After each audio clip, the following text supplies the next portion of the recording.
Remember when I said long time ago that if CD Projekt Red does something controversial, it's going to escalate, and that is exactly what happened recently. So a couple of days ago we got an article that Cyberpunk 2077 multiplayer monetization is still being explored. In the most recent investor call, the president of the company, Adam Kaczynski, did touch on the topic of monetization in the upcoming Cyberpunk multiplayer mode. Now, before we go into this, keep in mind, Cyberpunk 2077, the game which is coming out in April, is going to be single-player game without any microtransactions whatsoever. The game is going to have free DLCs like you've had in The Witcher 3, and you're going to have expansions like you had in The Witcher 3. All of the expansions we had before are actual expansions with tons and tons of content, and you don't pay a lot of money for that content.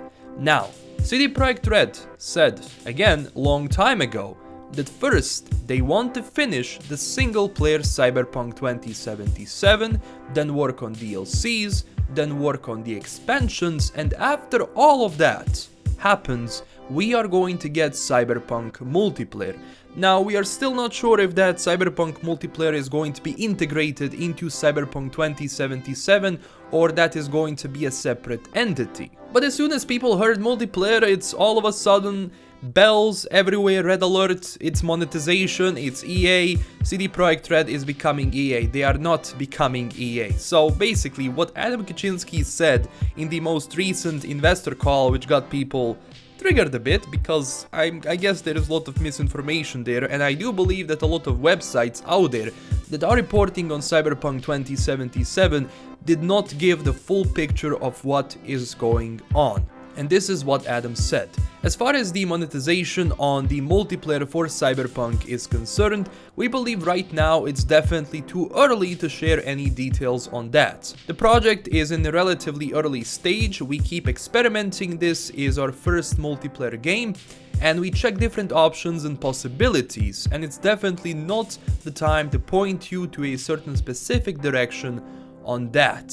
Adam also added that they're not going to change its policy on how they deal with players, aka the community, and the monetization would be wise and good value for money.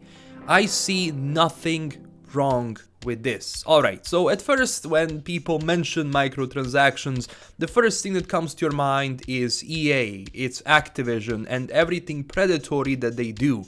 But CD Projekt Red stressed for so many years, and every time they were asked, that they want to leave the greed to others. And if they do decide to go with microtransactions, because let's face it, multiplayer is very difficult to maintain. The servers are extremely expensive to maintain. So you can't really have a free multiplayer game with no monetization whatsoever. The company would lose a lot of money. But there is a difference between monetizing multiplayer in a good, ethical sense, where they actually give you content for what you buy. But it's a whole different thing to be greedy and to try to get as much money as possible from people like other companies do. So there is this universal hatred towards microtransactions because companies made this thing extremely predatory. And it's because of those companies that every other company that wants to monetize its content, which is completely normal, you all of a sudden have backlash. But if there is one company I believe that they will do the right thing for us, it's CD Projekt Red. And at the same time, we are getting the single player first, so they're not going to sacrifice the single player of Cyberpunk 2077 just because of multiplayer. That is not going to happen. You will get a single player game, you will get expansions, you will have free DLCs, and then, I believe after 3 years, we can talk about the multiplayer for this game. It's still very early, we don't know anything about how it's going to go, and there are actually two options that they can go with. One option is to basically have some sort of monetization, maybe cosmetics or something like that, that are going to be optional. that are not going to be mandatory for people to play the game. If you remember, Gwent has microtransactions, but people never actually complained about it because you can get every single thing from Gwent without paying money for it, but there are still crates if you are interested. So I don't know what's this whole drama about, because as I said, Gwent already has microtransactions and they are done in a most polite way you could towards your community. So again, please formulate your own opinion. If you are concerned about microtransactions, it's okay, but at the same time, if there is one company I believe they will do the right thing for us, it's CD Projekt Red. So whenever they say something like this, it doesn't mean that they're turning their back on the community. That's not what is going on. There is a very logical thing to do here when you're running multiplayer, when you're running those servers which are really expensive, and judging from the scope of the game, they will need a lot of server power to run all of the people that are going to go into multiplayer. It's not going to be a cheap thing to operate on. No matter how many copies of Cyberpunk 2077 you sell, you still have to use that money for further development of other games and Cyberpunk 2077. So in a sense, I do understand why putting certain microtransactions, which are non-predatory, could serve good for this game. So there are two options here. Option number one is to have cosmetics in forms of microtransactions, and the second thing, you have a subscription. Like, for example, World of Warcraft does it.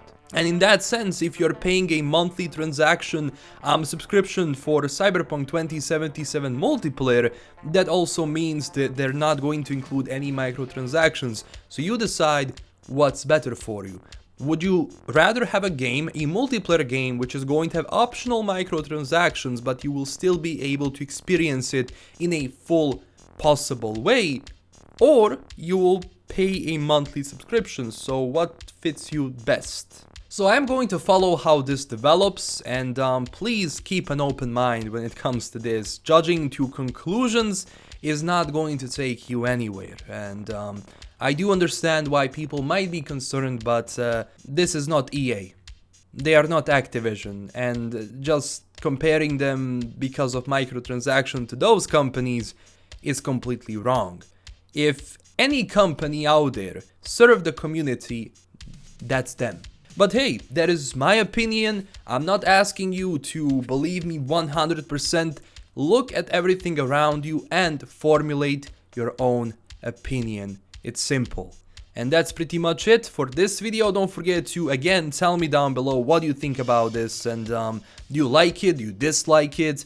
What are your thoughts around this? Also, don't forget to click that subscribe button if you want to be updated with the latest Cyberpunk 2077 news, and join our community on Twitter and Discord if you want to continue a discussion there. This is LKM signing out, and stay classy everyone. Bye bye.